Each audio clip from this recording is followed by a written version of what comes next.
Antes de que el Éufrates se secara, antes de que las cadenas bajo la tierra comenzaran a temblar, antes de que la profecía fuese tomada como ficción y el juicio como un mito, el Apocalipsis ya lo había anunciado.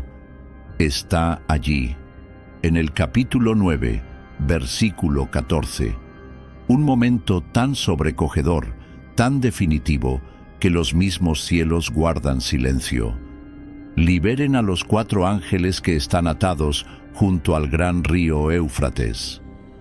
Ese versículo no habla de ficción, habla de una cita ineludible y se revela en uno de los capítulos más terroríficos de la Biblia, Apocalipsis 9. No son meras metáforas espirituales, son seres reales, 4 ángeles antiguos, no libres, sino atados, encadenados bajo uno de los ríos más antiguos de la tierra, sellados con cadenas no por el hombre, sino por Dios. Y cuando se eleven, 1/3 de la humanidad caerá. ¿Cómo se puede siquiera hablar de algo así?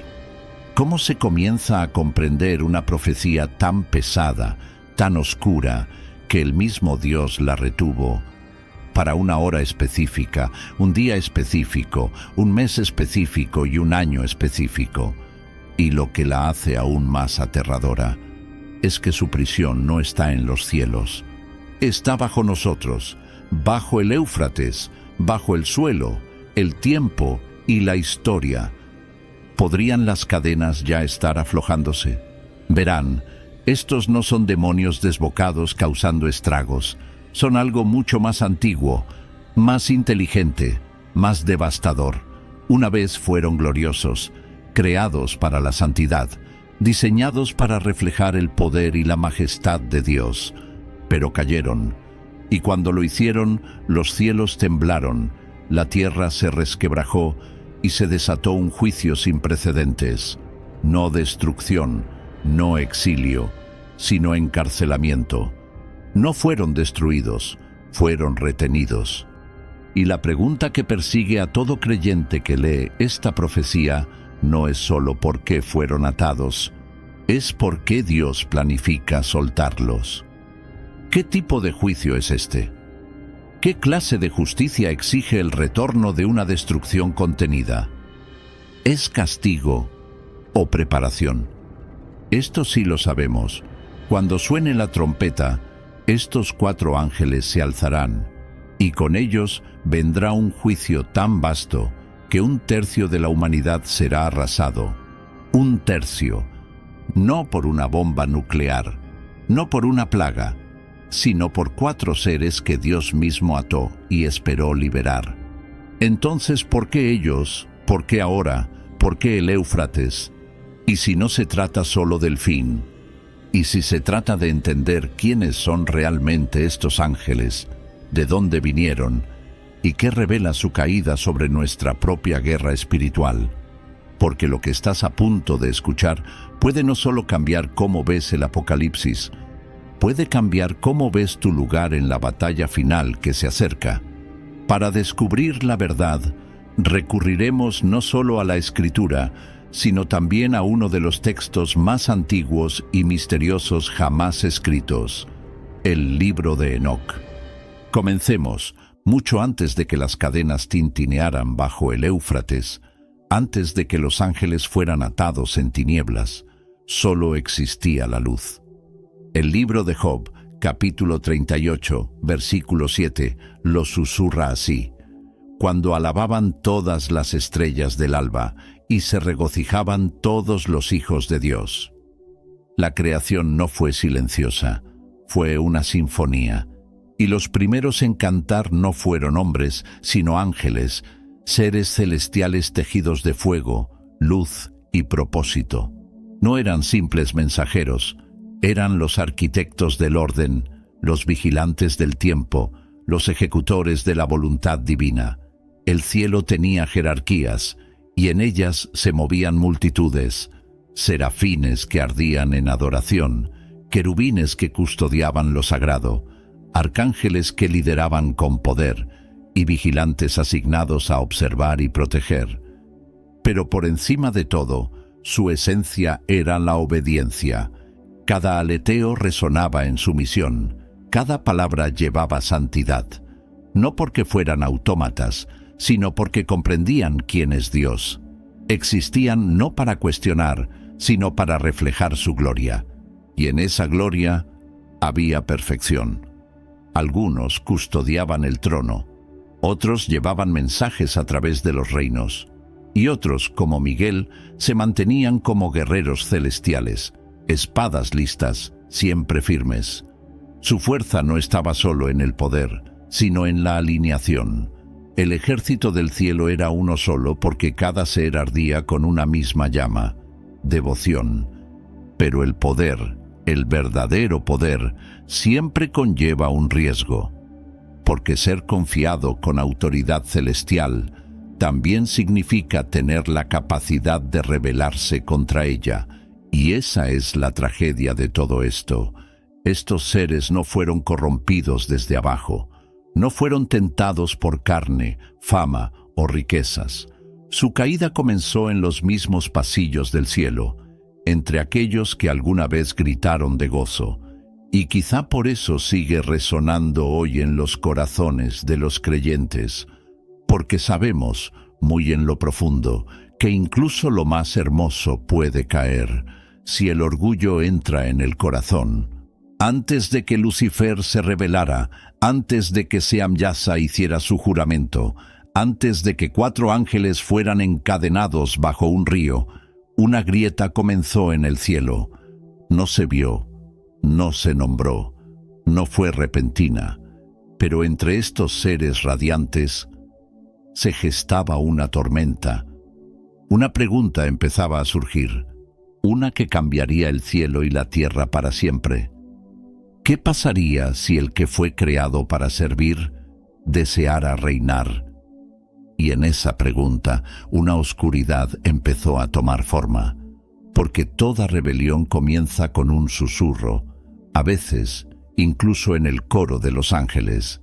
Así que si los más resplandecientes pueden torcerse, ¿qué nos hace pensar que podemos caminar por esta tierra sin vigilar nuestro propio corazón? Porque la santidad no es la ausencia de poder, es la entrega de él. Pero un ángel no quiso rendirse, y su caída no sería en soledad, arrastraría a otros con él, y desataría una cadena de eventos que resonarían a lo largo de todas las eras. Lo llamaban la estrella de la mañana, el portador de luz, un nombre que antes provocaba asombro en los atrios del cielo, Lucifer. Ningún ángel se alzaba más alto, ningún ser irradiaba tanta belleza. Ezequiel lo describe como lleno de sabiduría y perfecto en hermosura. Caminaba entre las piedras de fuego, en la misma presencia de Dios. No solo estaba cerca del trono, fue ungido para cubrirlo. Pero en el silencio de la eternidad, algo cambió. Isaías capítulo 14, versículos 13 al 14, revela su ambición oculta. Subiré al cielo, levantaré mi trono por encima de las estrellas de Dios. Seré semejante al Altísimo. 5 palabras, 5 declaraciones de orgullo, 5 fracturas en la armonía celestial. Lucifer deseaba lo que solo a Dios le pertenece: adoración, autoridad, soberanía. El que fue creado para reflejar la gloria, ahora quería recibirla. Apocalipsis capítulo 12, versículos 7 al 9, nos cuenta lo que sucedió después. Entonces hubo una gran batalla en el cielo. Miguel y sus ángeles luchaban contra el dragón, y el gran dragón fue arrojado, esa serpiente antigua llamada Diablo, o Satanás, que engaña al mundo entero. Lucifer cayó. Pero no cayó solo. 1/3 del ejército celestial lo siguió. No porque fueron engañados, sino porque creyeron en su causa. También ellos quisieron redefinir la gloria, reemplazar la obediencia con independencia, la santidad con ambición. Y en ese momento el cielo cambió. Lo que era puro se fracturó. Lo que era uno se dividió. El que una vez llevaba la luz se convirtió en el padre de la mentira, el Dios de este mundo. Como declara Juan capítulo 8, versículo 44, Él fue homicida desde el principio y padre de mentira. La caída de Lucifer no fue solo una rebelión, fue un robo de identidad. Tomó los dones del cielo y los torció para construir su propio reino falso. Y desde entonces, ese reino ha operado en las sombras, seduciendo corazones, cegando mentes, resistiendo la verdad. 2 Corintios capítulo 4, versículo 4 lo dice claramente: el Dios de este mundo ha cegado el entendimiento de los incrédulos, y aún, incluso hoy, susurra la misma mentira que una vez se dijo a sí mismo: puedes ser como Dios. Esa mentira alimenta cada acto de orgullo, cada deseo de control, cada rebelión contra la santidad, porque el orgullo siempre quiere ascender, nunca arrodillarse, y sin embargo, con todo su poder, Lucifer fue derribado, no solo por fuerza, sino por decreto divino. El cielo no negoció con la rebelión, la expulsó. Pero aquí está el giro.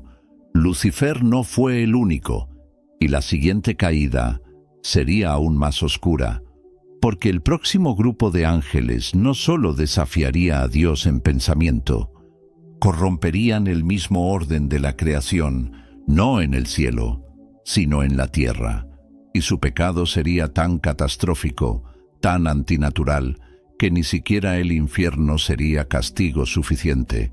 Serían encadenados, atados, encarcelados, y entre ellos podrían estar precisamente los 4 ángeles que menciona el Apocalipsis.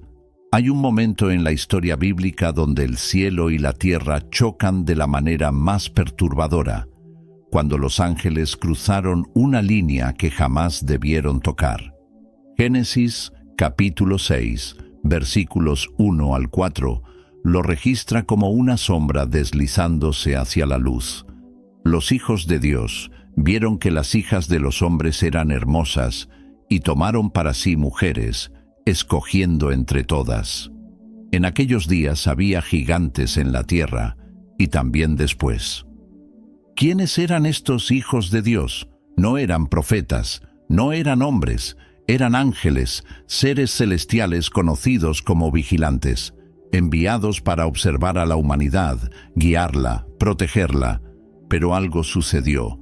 No solo observaron, desearon. Entre ellos, un nombre resuena una y otra vez en los textos antiguos: Seam-Yaza. Él era su líder, el primero que miró desde los cielos, y vio algo en la tierra que no pudo resistir. Según el libro de Enoc, capítulo 6, una antigua escritura judía, no parte del canon bíblico, pero llena de revelaciones que reflejan las batallas espirituales descritas en la Biblia, Seam-Yaza reunió a 200 ángeles y los llevó al monte Hermón. Allí los unió con un juramento, un pacto de rebelión sellado con unidad. Tomarían mujeres humanas para sí, descenderían en carne, engendrarían hijos que Dios nunca había planeado, gigantes, abominaciones, los Nefilim. Esto no fue solo pecado, fue una violación. Y el cielo respondió. Judas, capítulo 1, versículo 6, habla con una claridad aterradora. A los ángeles que no guardaron su dignidad, sino que abandonaron su propia morada, los ha guardado bajo oscuridad, en prisiones eternas, para el juicio del gran día. Estos no eran demonios nacidos del infierno. Alguna vez fueron santos, alguna vez fueron gloriosos, y ahora están encadenados, esperando.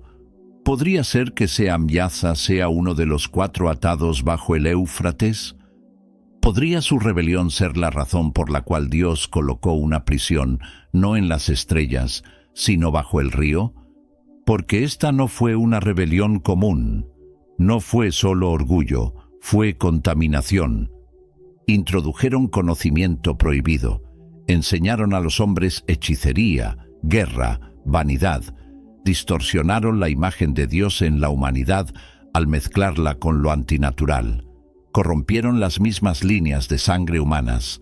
Estos ángeles no solo cayeron, infectaron, y por eso Dios hizo algo que nunca antes había hecho.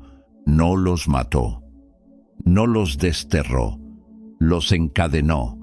Tártaro, el abismo, un lugar más profundo que el Seol, una prisión bajo la creación misma, donde los peores infractores son retenidos, no para siempre, sino hasta su liberación señalada. Y en Apocalipsis capítulo 9, escuchamos el eco de esa liberación. Una voz desde el altar de oro ordena: liberen a los 4 ángeles que están atados junto al gran río Éufrates. No solo restringidos, atados. Y la pregunta no es solo quiénes son, es ¿por qué ahora? Porque estos no fueron ángeles expulsados con furia, fueron sellados en juicio, ocultos en tinieblas, su tiempo congelado hasta la última trompeta. No eran demonios, eran guardianes celestiales que cruzaron la línea definitiva, y su pecado dejó una cicatriz no solo en el cielo, sino también en la tierra, porque no toda rebelión comienza con guerra, algunas comienzan con seducción, y cuando los ángeles eligen la lujuria en vez de la lealtad, las consecuencias resuenan por generaciones. Pero incluso entre estos caídos, uno se levantaría aún más oscuro. No solo desearía, enseñaría destrucción, y su nombre es Azazel. Si Seamyasa lideró la caída por deseo, Azazel la llevó más allá con corrupción. Mientras otros cayeron por pasión, Azazel cayó por propósito, torciendo su conocimiento divino en armas que transformarían el mundo a su propia imagen. El libro de Enoc, capítulo 8, versículos 1 al 3, nos lo cuenta. Azazel enseñó a los hombres a fabricar espadas, cuchillos, escudos y corazas. Les reveló los metales de la tierra y el arte de trabajarlos. No solo contaminó a la humanidad, la armó. Les dio herramientas de guerra, despertó una sed de sangre. Pero eso no fue todo. Azazel enseñó a las mujeres el uso de cosméticos, el arte de la seducción, el adorno del rostro y el embellecimiento de los párpados. Tomó lo que una vez fue inocencia y lo convirtió en obsesión. Enseñó a la humanidad a manipular con apariencia y poder, armas de belleza. El resultado: la vanidad se esparció como fuego, la violencia estalló sobre la tierra, la línea entre poder y perversión se desdibujó. El mundo que Dios llamó muy bueno, ahora temblaba bajo el peso de lo que un ángel caído había desatado. No es de extrañar que en Levítico capítulo 16, versículos 7 al 10, Dios ordenara algo radical en el día de la expiación. Se escogían 2 machos cabríos, uno para el Señor y el otro para Azazel. Ese segundo macho no se ofrecía en sacrificio. Era enviado al desierto, alejado del pueblo, desterrado, porque la influencia de Azazel no podía ser simplemente limpiada, tenía que ser expulsada. Incluso en los rituales más sagrados de Israel, Dios estaba declarando algo más profundo. Hay maldad que no debe tolerarse, hay corrupción que debe ser apartada. Azazel se convirtió en el símbolo del exilio, de la impureza, del pecado demasiado peligroso para habitar entre el pueblo de Dios. Y aún así, ¿su influencia se ha ido realmente? ¿O simplemente hemos aprendido a aceptarla? Mira a tu alrededor hoy, a un mundo obsesionado con la imagen, con el yo, con violencia disfrazada de poder y poder disfrazado de identidad. Mira los ídolos que ahora cargamos en los bolsillos, las guerras sin fin, la vanidad que consume incluso lo sagrado. ¿Podrían las semillas que Azazel plantó seguir brotando en nuestras pantallas, nuestras ciudades, nuestras iglesias? ¿Podrían sus cadenas estar sacudiéndose bajo el Éufrates incluso ahora? Porque Apocalipsis no menciona por nombre a los 4 ángeles, pero describe su juicio, y todo lo que sabemos de Azazel encaja en ese patrón: un corruptor, un forjador, un destructor, no solo de carne, sino del alma humana. ¿Qué tal si su encarcelamiento no fue solo castigo, sino protección? ¿Qué si Dios lo ató porque el mundo no podría sobrevivir otra era bajo su influencia? ¿Y qué si esa contención está por terminar? Cuando suene la trompeta y se quiebren las profundidades del río y los 4 sean liberados, ¿reconoceremos lo que hemos dejado volver? Azazel no necesitaba ejércitos, solo necesitaba acceso, y acceso ya le hemos dado. Pero no está solo bajo el río, porque otro también espera allí, uno cuyo veneno va más allá de la vanidad, uno que convirtió a los dioses en ídolos y la adoración en decadencia. Aquel a quien llamaban el Señor de las Moscas. Beelzebú está esperando. Si Azazel corrompió la belleza, entonces Beelzebú corrompió la adoración. Su nombre significa Señor de las Moscas, pero su legado va más allá de la podredumbre y la peste. Es el espíritu que se alimenta de la decadencia, no solo del cuerpo, sino de la verdad, del respeto y de lo sagrado. En el primer libro de Samuel, capítulo 5, versículo 10 hasta el capítulo 6, versículo 6, el arca del pacto, la presencia santa de Dios, fue capturada por los filisteos y llevada al templo de su dios Dagón. Lo que siguió fue una serie de horrores. Tumores brotaron en la gente, ratones infestaron la tierra, y el terror se apoderó de cada corazón. No fueron plagas naturales, fueron juicios, porque donde se burla la santidad de Dios, la decadencia es la consecuencia. La influencia de Beelzebú estaba detrás de esta idolatría, la adoración a un dios falso colocado frente al Dios viviente. Y cuando los filisteos pusieron el arca al lado de Dagón, sin saberlo, declararon una guerra espiritual. Una guerra que Dagón perdió, boca abajo, destrozado ante el verdadero rey. Pero Beelzebú no desapareció con Dagón, evolucionó. Para el tiempo de Jesús, su nombre ya se había convertido en sinónimo de lo demoníaco. En Mateo capítulo 12, versículos 22 al 28, los fariseos acusaron a Jesús de expulsar demonios por el poder de Beelzebú, el príncipe de los demonios. Piénsalo bien. Los líderes religiosos confundieron el poder del Espíritu Santo con la autoridad de un ángel caído. Así de profundo había llegado el engaño. Beelzebú se especializa en la inversión. Toma lo sagrado y lo contamina. Toma la verdad y la retuerce lo justo para que aún parezca santa. Infecta la adoración, no destruyéndola, sino diluyéndola.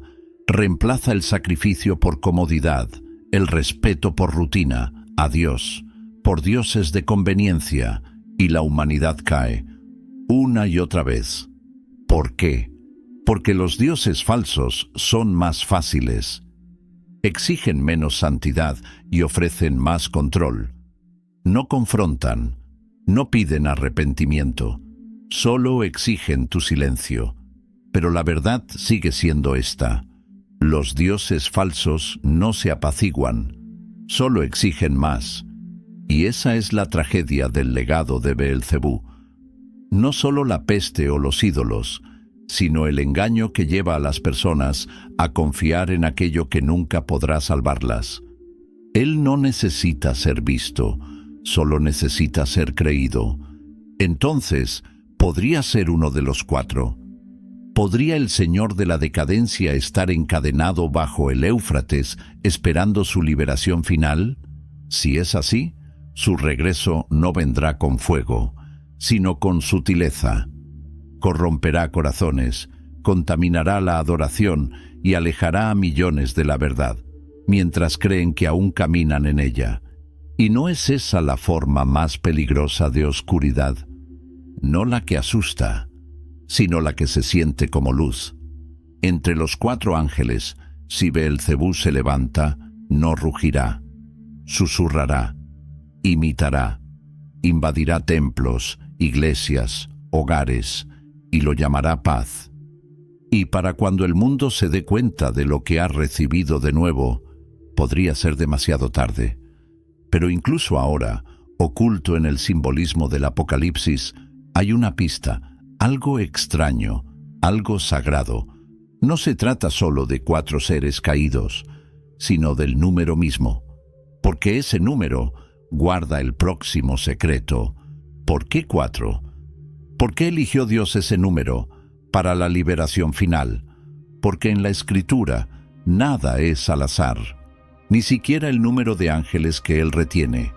4 ángeles, no 5, no 6, no una multitud, exactamente 4. Y en la Biblia, los números nunca son arbitrarios, llevan peso, significado, intención profética. Cuando Apocalipsis capítulo 9 describe la liberación de los 4 ángeles que están atados junto al gran río Éufrates, nos está invitando a detenernos y a preguntarnos qué revela ese número sobre su propósito y su poder. A lo largo de las Escrituras, el número 4 representa lo universal. Habla del mundo creado, sus esquinas, sus vientos, sus direcciones. En Apocalipsis capítulo 7, volvemos a ver a 4 ángeles, pero allí son santos. Están en las 4 esquinas de la tierra, deteniendo los 4 vientos del juicio hasta que los siervos de Dios sean sellados. 4 vientos, 4 ángeles, 4 juicios. Luego, en Zacarías capítulo 6, el profeta ve 4 carros saliendo de entre 2 montes de bronce, simbolizando los 4 espíritus del cielo enviados a patrullar la tierra. Hay un patrón. 4 habla de dominio, de alcance, de algo que toca todo el mundo, no solo una parte. Entonces, ¿qué sucede cuando se sueltan 4 ángeles caídos? No afecta solo a una nación, ni a una región, lo toca todo. Norte, sur, este, oeste. No son solo seres de destrucción, son agentes de consecuencias globales. Y cuando Dios los libere, no será una tragedia local, será un ajuste de cuentas cósmico. ¿Podría ser que cada ángel esté ligado a un reino antiguo? Babilonia, Asiria, Persia, Sumeria. 4 imperios, 4 principados caídos, 4 ríos del Edén, 4 torres de rebelión, 4 tronos antiguos que se alzaron contra Dios una y otra vez. ¿Es esto solo un número? ¿O es un patrón divino? ¿Qué tal si Dios nos está mostrando algo oculto a plena vista? Que el juicio no vendrá con caos, sino con orden, que cada uno de los 4 tiene una asignación específica, un reino, un dominio, una dirección. Y cuando suene su hora, no vacilarán. La pregunta no es si vendrán, la pregunta es, ¿qué están preparando ya? Porque la guerra espiritual no espera la trompeta. Comienza en las sombras. Y si el número 4 representa el alcance total de la tierra, entonces su liberación puede significar que nadie, ninguna ciudad, ninguna nación, ningún corazón quedará intacto. Y aún así, con todo su poder, todavía están atados, porque hay un poder mayor que los detiene. Pero esa prisión, ese lugar de restricción, no es como ningún otro. No está en el cielo, no está en el infierno, está bajo un río. Uno real es uno de los versículos más misteriosos de todo el Apocalipsis. Capítulo 9, versículos 13 al 15. El sexto ángel tocó la trompeta, y oí una voz que salía de entre los 4 cuernos del altar de oro que está delante de Dios, diciendo: «Libera a los 4 ángeles que están atados junto al gran río Éufrates». Entonces fueron liberados los 4 ángeles, que estaban preparados para la hora, el día, el mes y el año, a fin de matar a la tercera parte de la humanidad.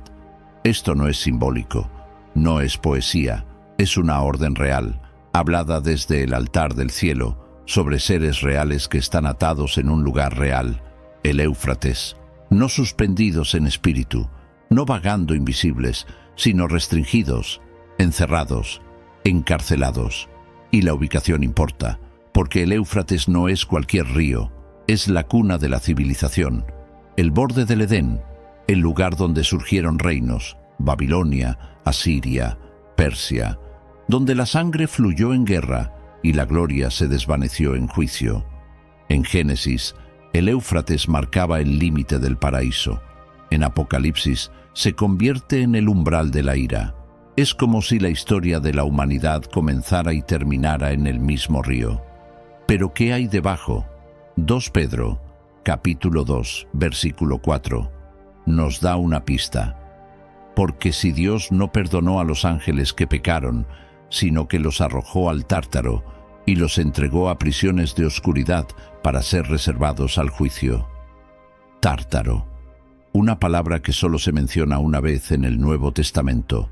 No significa Hades, no significa Seol, es más profundo, más oscuro, una prisión debajo de las prisiones. Un lugar reservado no para demonios, sino para ángeles que cruzaron una línea impensable. Estos no son los espíritus errantes que tientan y susurran, son aquellos que Dios tuvo que encerrar. Y su prisión no es solo espiritual, es geográfica, atados en el Éufrates. ¿Podría realmente haber una puerta espiritual bajo la superficie de ese antiguo río? ¿Existe un lugar donde lo invisible espera hacerse visible? No sabemos los mecanismos, pero sí conocemos el patrón. Cuando el cielo ata, lo hace con propósito, y cuando el cielo libera, no duda. Estos 4 ángeles no están retenidos porque sean débiles, están retenidos porque son demasiado poderosos. Y Dios, en su misericordia, dijo: aún no. Los ángeles santos nunca son atados, solo los desobedientes, solo los rebeldes, solo aquellos cuya libertad significaría devastación. Y ahora, tras milenios de silencio, el Éufrates vuelve a ser mencionado, no en paz, sino en juicio. Y aquí está lo que estremece el alma. Ya están preparados para la hora, para el día, para el mes, para el año, lo que significa su liberación no es al azar, está programada. Entonces, ¿qué pasará cuando llegue ese momento? Cuando se abran las puertas de la prisión bajo el Éufrates y los ángeles que Dios contuvo finalmente sean liberados. La sexta trompeta responde esa pregunta, con humo, y fuego, y muerte. El sexto ángel levanta la trompeta, y el cielo exhala, porque lo que sucede después no es solo una profecía, es un ajuste de cuentas. Apocalipsis capítulo 9, versículos 15 al 18 revela el horror. Los 4 ángeles fueron liberados para matar a la tercera parte de la humanidad, y el número de los jinetes del ejército era 200 millones. Oí su número, y la tercera parte de la humanidad fue muerta por estas 3 plagas, por el fuego, el humo y el azufre. Aquí no hay metáforas, no hay lenguaje suavizado, solo fuego, humo, azufre y muerte, en una escala que el mundo jamás ha visto. 1/3 de la humanidad, desaparecido. Es difícil imaginarlo, aún más difícil aceptarlo, un juicio tan vasto que sacude el alma. Y sin embargo, no es opinión, es lo que el libro del Apocalipsis dice claramente, porque esta es la consecuencia de la liberación. No son solo 4 ángeles con espadas, comandan un ejército, 200 millones de jinetes. Si estos son guerreros literales, jinetes demoníacos o símbolos de devastación global es debatido, pero lo que no se debate es su impacto. Esto es juicio en una escala inimaginable, y sin embargo, ya hemos visto destellos de esto antes. En los días de Noé, cuando la tierra se llenó de violencia y las aguas del diluvio se elevaron para purificar la creación. En Sodoma y Gomorra, cuando fuego cayó del cielo y solo quedaron cenizas. En Egipto, cuando las plagas aplastaron un imperio endurecido y la muerte recorrió a los primogénitos. Cada vez el mundo ignoró las advertencias. Cada vez la misericordia esperó. Cada vez el juicio llegó. Ahora, en Apocalipsis, la historia no se repite, culmina. Esto no es un desastre regional, es global, es definitivo, es lo que sucede cuando la paciencia de Dios termina y comienza su justicia. Y debemos preguntarnos, ¿qué llevaría a un Dios justo a permitir tal devastación? Porque Él no es imprudente, no es cruel, es santo, lo que significa que la liberación de estos ángeles no es impulsiva, es medida, calculada, deliberada. Han sido retenidos por miles de años, observados, confinados, preparados. Su juicio fue escrito antes de que surgieran imperios, antes de que cayeran naciones, antes de que tu nombre fuese siquiera pronunciado sobre esta tierra. Y ahora han sido soltados. Pero aquí está la verdad más espeluznante de todas. Después de la sangre, después del fuego, después de los gritos y del cielo oscurecido por la peste, la humanidad aún no se arrepiente. El versículo 20 dice: el resto de la humanidad, los que no fueron muertos por estas plagas, no se arrepintieron de las obras de sus manos. Incluso en la ira, Dios esperaba su regreso. Incluso en la destrucción dejó un camino de vuelta, pero los corazones se habían endurecido, las almas se habían calcificado, y cuando el juicio pasó, la rebelión permaneció, porque la verdadera guerra no era sobre ejércitos, era sobre lealtad. Y aún en el terror, muchos eligieron seguir en las sombras. ¿Pero por qué? ¿Qué detiene a un alma de volver a Dios después de haber visto el borde del infierno? ¿Qué silencia el arrepentimiento cuando el cielo ruge? Para entender eso, tenemos que ir más profundo, porque la tragedia final del capítulo 9 del Apocalipsis no es el número de muertos, son los corazones que sobreviven y aún así le dicen que no a Dios. El fuego ha caído, la tierra está quemada, un tercio de la humanidad ha perecido, y aún así no hay llanto en el altar. No hay clamor de arrepentimiento. Nadie vuelve al que sostiene todas las cosas. Apocalipsis, capítulo 9, versículo 20. Entrega una de las frases más escalofriantes de toda la profecía. El resto de la humanidad, los que no fueron muertos por estas plagas, no se arrepintieron de las obras de sus manos. Vieron el juicio, sobrevivieron, y aún así se negaron a postrarse. Esto resuena como un oscuro eco de una historia antigua. Éxodo, capítulo 9, versículo 12. Pero el Señor endureció el corazón del faraón, y él no los escuchó. Una y otra vez, Egipto fue golpeado. Los ríos se convirtieron en sangre. La oscuridad cubrió la tierra.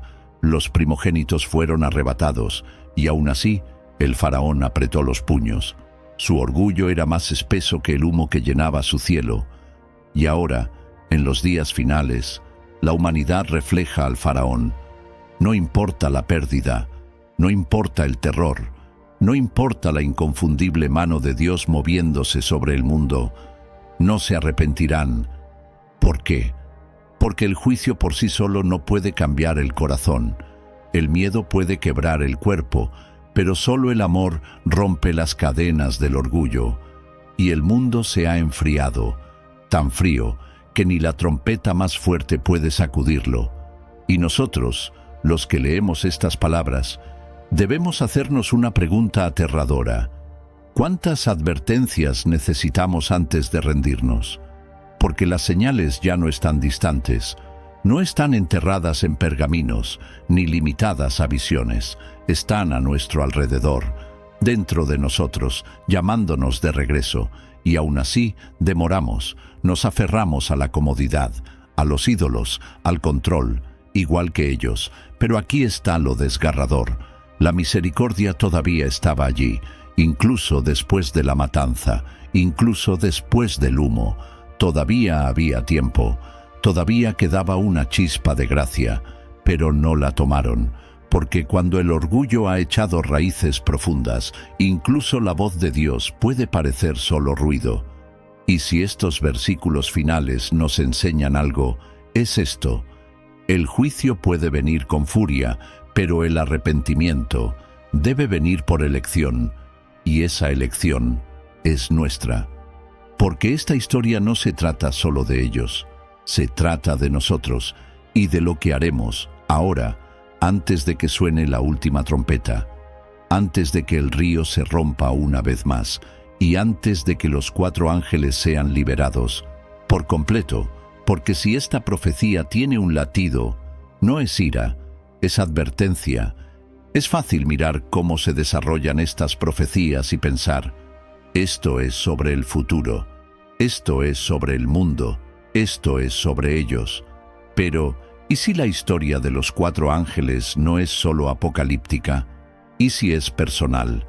¿Y si sus cadenas son un espejo de lo que Dios aún está frenando en ti? Porque esto no es solo una profecía sobre juicio, es una revelación sobre guerra espiritual. Efesios capítulo 6, versículo 12, lo dice con claridad: porque no tenemos lucha contra sangre y carne, sino contra principados, contra potestades, contra los gobernadores de las tinieblas, contra huestes espirituales de maldad en las regiones celestiales. No son poderes políticos, no son enemigos terrenales, son invisibles, son antiguos, seres que no temen balas ni fronteras, pero tiemblan ante el nombre de Jesús. Las mismas fuerzas detrás de los 4 ángeles aún operan hoy, solo que en otras formas, seduciendo a través de pantallas, susurrando a través del orgullo, ofreciendo comodidad a cambio de compromiso, y lo único que impide que te dominen es aquel que los retiene. Lucas capítulo 10, versículo 19, nos recuerda esa promesa: he aquí, os doy autoridad para hollar serpientes y escorpiones, y sobre todo poder del enemigo. La autoridad de Cristo no es solo para el final, es para ahora. Los ángeles están atados bajo el Éufrates, pero Satanás quiere que tú estés atado arriba de él, en medio de tu vida diaria, encadenado por la distracción, atrapado por el miedo, neutralizado por la duda. Y la pregunta no es solo: ¿qué pasará cuando ellos sean liberados? La pregunta es: ¿qué cadenas ya están sonando dentro de tu corazón? Porque la guerra espiritual no comienza cuando se cumple el Apocalipsis, comienza en el momento en que crees. Y si perteneces a Cristo, no entras en esa guerra solo, entras con el Espíritu del Dios viviente, con una armadura que no puede ser atravesada, con un llamado que no puede ser silenciado, porque las cadenas que retienen a Satanás jamás podrán retener a los que están cubiertos por la sangre del Cordero. No naciste para temer el juicio, naciste para caminar en poder, pero el poder solo fluye a través de la entrega. Así que pregúntate, de verdad, ¿qué debo echar fuera antes de que suene la trompeta? No solo ídolos de oro, sino ídolos de comodidad. No solo influencia demoníaca, sino rebeldía personal. Porque la profecía no se trata solo de predecir lo que viene, se trata de prepararte para lo que estás llamado a ser. Los 4 ángeles son reales, su liberación está por llegar, pero también lo está un rey, y él no viene a negociar con las tinieblas, viene a terminar con ellas, y cuando suene esa trompeta, el único lugar seguro será bajo su gobierno, bajo su sangre, bajo su nombre. Así que esta historia aún no ha terminado.